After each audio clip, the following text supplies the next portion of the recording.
The length of rectangle is 18 cm and its breadth is 10 cm. When the length is increased to 25 cm, what will be breadth of rectangle if the area remains same? Area வந்து சேமா இருக்கு. ஒரு ரெக்டாங்கிளுக்கு length வந்து 18 சென்டிமீட்டரும் breadth 10 centimetre கொடுத்துருக்கும். இன்னொரு ரெக்டாங்கிளுக்கு length வந்து 25 centimetre கொடுத்துருக்கான். Breadth வந்து கண்டுபிடிக்கணும். ஏரியா சேம்னா ரெண்டையும் ஈக்குவல் பண்ணிக்கலாமா?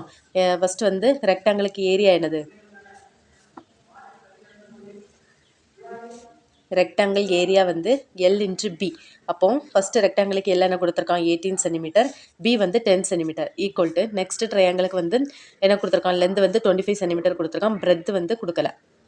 அப்போ பின்னு எடுத்துக்கலாமா? இப்போ 18 into 10 divided by 25 equal to B. Cut பண்ணிக்கோங்க.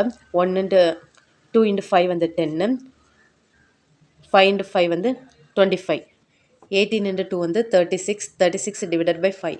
அப்போது டிவைட் பண்ணிக்கலாமா? 36 5. அப்போது 5 இன்ட்டு 7 வந்து 35, ரிமைனிங் 1 இருக்கும். இப்போ வந்து பாயிண்ட் வச்சு 0 போட்டுக்கலாம். 2 இன்ட்டு 5 வந்து 10. ஆன்சர் வந்து 7.2. B equal to 7.2 centimetre. இதான் ஆன்சர்.